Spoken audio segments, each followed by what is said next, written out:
ஹரே கிருஷ்ணா. கீதாச்சாரம் பாகம் 13. கர்மயோகம் மெய்யறிவு பயன் தரும் பணிகள். மனித குல சட்டத்தின்படி ஆட்கொலை செய்பவன் தூக்கிலிடப்பட வேண்டும். ஒரு நபரை கொலை செய்தால் தூக்கிலிடப்பட வேண்டும். ஆனால் அவன் தன்னை விட கீழான ஒரு மிருகத்தை கொல்லும் பொழுது தூக்கிலிடப்படுவதில்லை. இறைவனின் சட்டப்படி ஒருவன் மிருகத்தை கொல்லும் போதும் பாவச் செயல்தான் புரிகிறான். இந்த இரண்டு பாவச் செயல்களுக்கும் நாம் இறைவனின் சட்டத்தால் தண்டிக்கப்படுகிறோம். கடவுளின் சட்டத்திலோ அல்லது கடவுள் மீதோ நம்பிக்கையற்றவர்கள் தொடர்ந்து பாவச் செயல்களை செய்து கொண்டுதான் இருப்பர். இது போன்ற பாவச் செயல்களால் அவர்கள் எவ்வளவுதான் துன்பத்திற்கு ஆட்படுத்தப்பட்டாலும் அவர்கள் அதனை உணர்வதில்லை. இதனால் இறைவன் இருப்பதோ அல்லது அவருடைய நிலையான நெறிமுறைகளோ பாதிக்கப்படுவதில்லை. சட்ட புத்தகங்களாகிய ஸ்மிருதிகள் விருப்பம் இல்லாதிருப்பினும் தவிர்க்க முடியாத காரணங்களால் நாம் செய்யும் 5 வகையான பாவங்களை கூறுகிறது. முதலாவது சுரண்டுவதன் மூலம் செய்யும் பாவங்கள், இரண்டாவது தேய்ப்பதன் மூலம் செய்யப்படும் பாவங்கள், மூன்றாவது நெருப்பை மூட்டுவதால் ஏற்படும் பாவங்கள், நான்காவது பானையிலிருந்து நீரை ஊற்றுவதால் ஏற்படும் பாவங்கள், ஐந்தாவது ஒருவருடைய வீட்டை தூய்மைப்படுத்துவதில் செய்யும் பாவங்கள். வேண்டுமென்றே இவற்றை செய்யவில்லை என்றாலும் கூட மேற்கூறப்பட்ட 5 பாவங்களை சந்தேகத்துக்கு இடமின்றி செய்தே ஆக வேண்டி உள்ளது. இதனால் தான் விஷ்ணுவுக்கு அர்ப்பணிக்கப்பட்ட உணவின் மீதியை உண்ண வேண்டும் என்பது அவசியமாகிறது. ஏனென்றால் அது நாம் முடியாமலோ அல்லது தெரியாமலோ செய்த அனைத்து பாவங்களின் விளைவுகளில் இருந்தும் நம்மை தப்பிக்க வைக்கிறது. இந்த காரணத்தால் தான் சனாதன தர்மத்தை பின்பற்றும் குடும்பங்களில் இன்றும் திருமால் வழிபாடு தொடர்ந்து மேற்கொள்ளப்பட்டு வருகிறது. அதிலும் குறிப்பாக பிராமண குடும்பங்களில் உள்ளவர்கள் இதை கைவிடுவது இல்லை.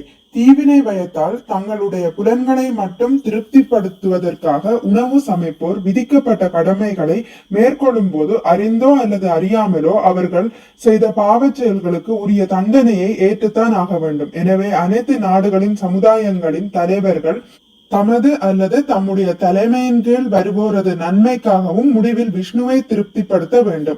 பரமபுருஷ பகவானாகிய கண்ணபிரான் அர்ஜுனனிடம் தலைவன் எதை செய்கிறானோ அதைத்தான் சாதாரண மனிதனும் பின்பற்றுவான். தலைவன் எதை உண்மை என்று உறுதி செய்கிறானோ அவனை பின்பற்றுவோர் அதனை தயங்காமல் ஏற்கிறார்கள் என்று பகவத்கீதையில் கூறுகிறார். எனவே அனைத்து தலைவர்களும் தங்களது கடமைகளை விஷ்ணுவின் அருட்பணியில் செயல்படுவதன் மூலம் எப்படி தன்னை பின்பற்றுபவர்களுக்கு தான் ஒரு சிறந்த உதாரணமாக இருக்கலாம் என்பதை பற்றி சிந்திக்க வேண்டும். ஆனால் எந்த தலைவர்களை மக்கள் வழிகாட்டிகளாக எண்ணினார்களோ அவர்களோ நாஸ்திகர்களாகவும் இறைவன் விதித்த கொள்கைகளை எதிர்ப்போராகவும் இருக்கும் காலம் முன்பே வந்துவிட்டது. இப்படி இருக்கும் போது அவர்களால் விஷ்ணுவின் திவ்யமான புலன்களை திருப்திப்படுத்துவதற்கு எதை செய்ய முடியும்? அவர்கள் எப்படி மேற்குறிப்பிடப்பட்ட 5 வகை பாவங்களிலிருந்து தங்களையும் தங்களை பின்பற்றுபவர்களையும் விடுவிக்க முடியும்? ஒரே சமயத்தில் மெய்யறிவு தலைவராகவும் எல்லாவற்றிலும் உள்ள அருவ சக்தியாகவும் இருக்கும் பேராற்றல் படைத்த மகாவிஷ்ணுவை தலைவர்களாலேயே அறிய முடியவில்லை என்றால் சாதாரண மனிதன் அவரை பற்றி என்ன அறிவான்? எவையாயினும் அனைத்து பொருட்களையும் முழுதுமாக அனுபவிப்பவர் கிருஷ்ணரே. எனவே நாம் ஒவ்வொருவரும் எவ்வளவு பெரியவராக இருந்தாலும் இந்த அகிலம் மற்றும் அவற்றின் பொருட்களை அனுபவிப்பதற்கு உரியவர் அல்லர். நாம் அந்த பேராற்றல் படைத்த விஷ்ணுவாகிய மிக உயர்ந்த இறைவனின் நிலைக்கு கீழான நிலையில் உள்ளதால் அவர் தன்னுடைய கருணையின் அடையாளமாக கொடுப்பதையே நாம் அனுபவிக்கலாம். அவரால் அளிக்கப்படாத எதையும் நாம் அனுபவிக்க கூடாது. அவருக்கு சொந்தமான ஒன்றையோ அல்லது மற்றவர்களுக்கு சொந்தமானதையோ அடைய நாம் அதிகமான முயற்சி செய்யக்கூடாது. இதுவே வைஷ்ணவத்தின் உட்கருத்தாகும். இதே கருத்து ஈஷோபனிஷத்தில் பின்வருமாறு விவரிக்கப்பட்டுள்ளது. நாம் இந்த உலகத்தில் காண்கின்ற அனைத்து பொருட்களும் இயற்கையாகவே அந்த மிக உயர்ந்த அனுபவிப்பாளராகிய இறைவனுக்கே சொந்தமானது. மேலும் அதில் ஒருவர் தனக்கென்று கருணையுடன் அனுமதிக்கப்பட்டதை மட்டும்தான் அனுபவிக்க வேண்டுமே தவிர மற்றவர்களுக்கு சொந்தமானதை என்றுமே தொடக்கூடாது.